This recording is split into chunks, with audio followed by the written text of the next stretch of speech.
All right, today we're going to talk about something that, let's be honest, affects every single one of us as we get older, our hormones.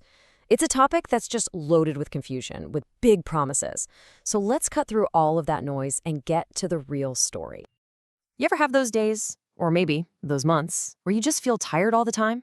A little foggy, like your brain isn't quite firing on all cylinders? Or maybe you hit the gym and you just don't feel as strong as you used to. Well, here's the most important thing to hear right up front. You are not imagining it. It's not all in your head. What you're feeling is real. It has a biological cause, and it's driven by something that's universal, totally predictable, and, yeah, pretty relentless. The decline of your hormones. So let's get into it. What is actually going on inside our bodies that makes us feel older? Because, it's not just a number, it's a feeling. And that feeling starts with our hormones. What's pretty amazing, actually, is just how predictable these changes are. For men, after about age 30, testosterone starts to drop by roughly 1% every single year. For women, estrogen doesn't just drop, it absolutely plummets around menopause. And for both of us, growth hormone gets cut in half by the time we're 60. And DHEA, that's a key hormone your body uses to make others, well, that can fall to just 20% of what it was in your youth. Wild, right? And this is where you really see a tale of two different experiences. For men, it's usually this slow, gradual slope, a slow creep of declining quality of life that you might barely notice year to year. But for women, it's much more like falling off a hormonal cliff at menopause. The symptoms can be sudden, they can be severe, and the risk for things like bone loss just skyrockets. So you see, these aren't just abstract numbers on a lab report. This is why we feel the way we do. That constant fatigue, the low energy, losing muscle even when you're working out, while gaining that stubborn belly fat, the risk of osteoporosis, and yeah, that frustrating brain fog, the trouble with focus, the mood swings. It all connects back to this. Okay, so before we even whisper the words hormone therapy, we have to talk about the foundation. This is the first, the safest, and honestly, the most important solution. This is where everyone, and I mean everyone, has to start. And it really comes down to these four pillars. They are absolutely non-negotiable. Strength training is a powerful signal to your body to make more testosterone and growth hormone. Quality sleep, getting 7 to 9 hours. That's literally when the hormone factory is open for business. Managing your stress is crucial because high cortisol, your main stress hormone, actively works against your other hormones. And finally, smart nutrition. Giving your body the raw materials like zinc and vitamin D it needs to do its job. The impact of these four things is massive. But let's be real. What happens when you've built that solid foundation and it's still not enough to deal with your symptoms? Well, that's when we can start thinking about hormone therapy. Not as a magic bullet, but as a very specific tool for a very specific job. So what exactly is HRT? It's pretty simple. It's a medical treatment that gives your body back some of the hormones it's not making enough of anymore. And here's the key distinction. Its primary goal isn't to make you live forever or reverse aging. The real evidence-based goal is to relieve symptoms and give you your quality of life back. That's it, and that's a huge deal. Now for women, this next idea is an absolute game changer.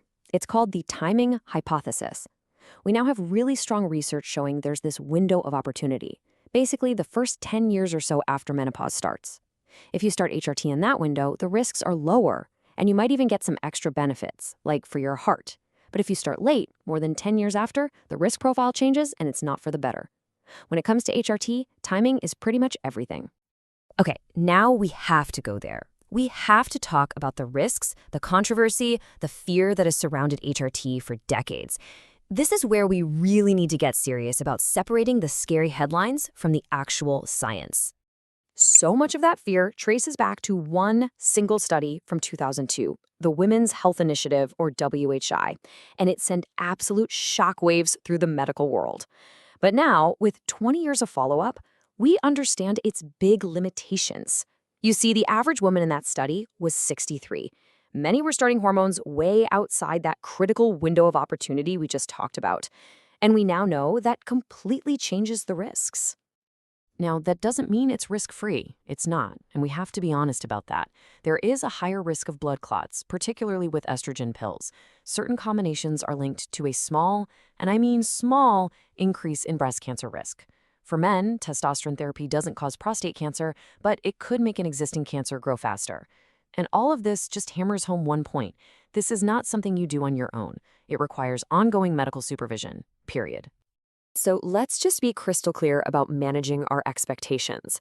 What can HRT actually do? It can be amazing at getting rid of things like hot flashes and brain fog. It is proven to protect your bones from osteoporosis. Basically, it can seriously enhance your quality of life. Now, what can't it do? It can't reverse aging. It can't guarantee you'll live longer. The evidence for that just isn't there. And it can never, ever, ever replace a healthy lifestyle. And, this really gets to the heart of the whole conversation.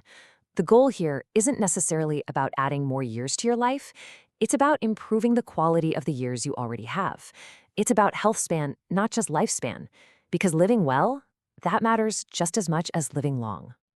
So after all that, how are you supposed to think about this for yourself? How do you take all this information and do something with it?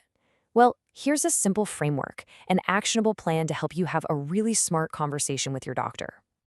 It's just 4 simple steps. Step 1, start with lifestyle, always. Get those 4 pillars locked in first. Step 2, test, don't guess. Get comprehensive blood work so you have actual data to work with.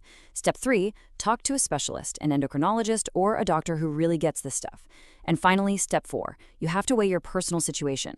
This is so individual. It's about your symptoms, your goals, and your personal health risks. There is no one-size-fits-all answer here. Ultimately, this whole conversation is about a shift in perspective. The goal isn't just about trying to tack on more years at the end of your life. It's about putting more life, more energy, more vitality into the years you're living right now. So the real question is, how are you going to invest in yours?